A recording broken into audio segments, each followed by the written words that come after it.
Salut tout le monde, comment ça va aujourd'hui? Bienvenue dans cette nouvelle vidéo. On va commencer par dire que je suis de nouveau à la Ciotat, ça se voit je pense, parce que le décor a totalement changé, ce n'est plus une vieille chambre de cave à Noirmoutier. Aujourd'hui je vais pas faire un vlog, je sais que j'ai pas vlogué tous les jours comme j'avais dit, donc j'ai dit que je faisais une semaine de base, mais après j'ai dit que j'allais probablement faire plus. Je n'ai pas fait plus parce que j'ai ressenti le besoin de faire une petite pause et prendre du recul sur tout ça parce que c'est quand même énormément de boulot. Étant donné qu'on m'a souvent posé la question et que tout le monde a l'air étonné quand je dis que j'ai étudié dans une école internationale anglaise, bien que ce ne soit pas aussi prestigieux que ça n'a l'air, il y a 4 ans, j'ai fait une vidéo sur YouTube où je montrais mon école anglaise et j'interviewais des élèves ainsi que des professeurs. Aujourd'hui, c'est entre deux une vidéo réaction et aussi une vidéo d'explication. Avant que la vidéo commence, bien entendu, vous commencez à connaître la chanson, n'hésitez pas à lâcher un maximum de pouces bleus, partagez la vidéo avec vos potes, ça fait toujours plaisir et ça me soutient énormément. Vous pouvez également vous abonner à la chaîne YouTube, activer la petite cloche des notifications. Je vous ai épargné les 3 minutes d'intro, c'était quand même assez long, sachant que je m'exprimais très mal devant la caméra et on va passer directement, c'est après les minutes d'intro, c'est juste des plans de l'école. Malheureusement, j'étais un peu con à cette époque-là et j'avais pas les couilles de filmer dans les classes. C'est parti.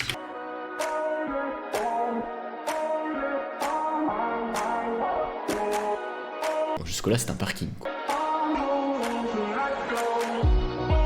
Et oui, la personne que vous pouvez apercevoir là, c'est bien mon père qui est en train de donner un cours de sport. Parce que mon père était professeur dans cette école. Ça n'a pas de sens. Je me rends compte qu'en fait, toutes les personnes qui m'ont dit que c'était un super travail, c'était que des hypocrites. Thomas, il hoche la tête. C'est incroyable les amis, un escalier dans une école, vous avez jamais vu ça, c'est sûr et certain.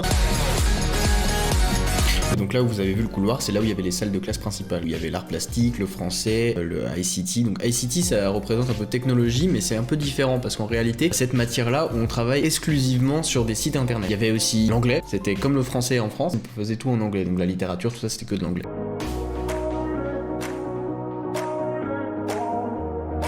Autant vous dire que ce n'était pas du tout une classe, c'était juste une salle qui s'appelait la Meditation Room, ça a été pour se reposer et venir réfléchir un petit peu.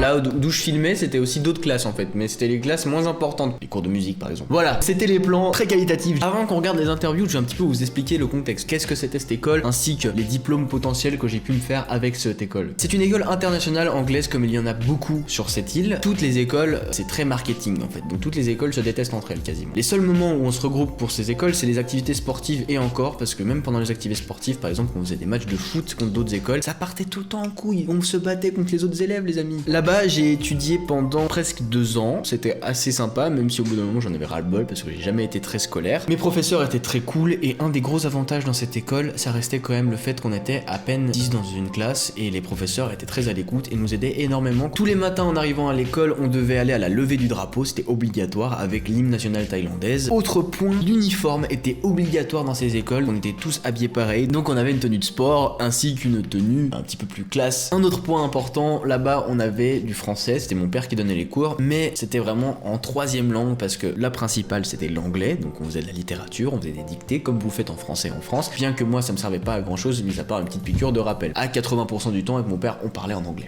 J'ai amélioré mon anglais énormément grâce à cette école. Quand je suis arrivé dans cette école, j'étais vraiment paumé parce que les profs parlaient à une vitesse, j'étais là bien qu'en anglais british, on parle beaucoup plus lentement. C'est limite arrogant quand on parle en anglais version british parce qu'ils parlent comme les Suisses un peu, mais avec un accent anglais quoi. You know how I am today.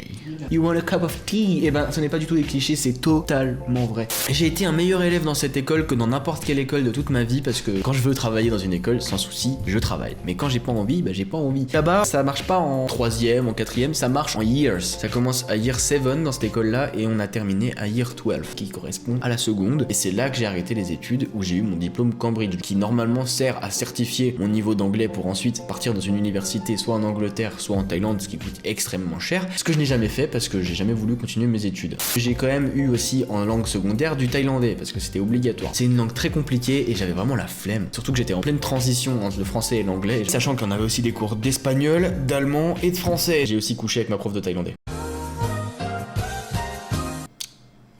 c'est juste pour la petite info. Hello. Hello.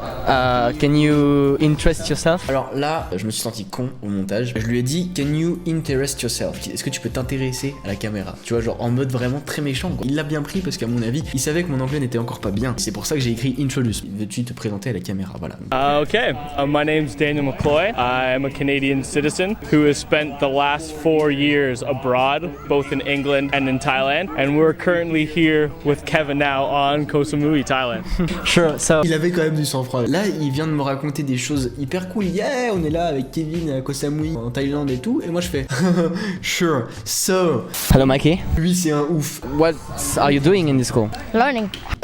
C'est logique, c'est un étudiant. Qu'est-ce que tu veux qu'il fasse d'autre? Can you introduce yourself, please? Oui, je suis James. Je suis un prof en le collège de la Marine Internationale. Well, being in Koh Samui for 3 years now, a place I thoroughly enjoy to live. So it's got beaches, it's got nice jungle scenery, and overall the expat community. Alors là, on s'est mis à rigoler parce qu'il y a mon père derrière la caméra. Le mec, il a dit there is a lot of bitches et nous, on a forcément pensé aux prostituées. Is it something I can't complain about?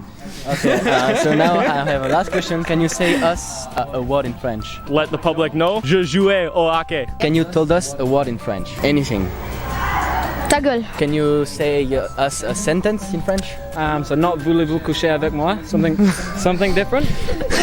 C'était vraiment une bonne expérience, ça me fait plaisir de vous en avoir parlé. J'espère que la vidéo vous a plu, n'hésitez pas à me poser des questions en commentaire. Je sais pas s'il y aura une autre vidéo dimanche prochain parce que j'ai beaucoup de choses à régler dans ma vie personnelle en ce moment. Pour l'instant, je préfère que ça reste privé. Et on se retrouve peut-être dimanche prochain, sinon ça sera le dimanche d'après. Et moi je vous dis du coup, soit dimanche prochain, soit au dimanche d'après. A plus!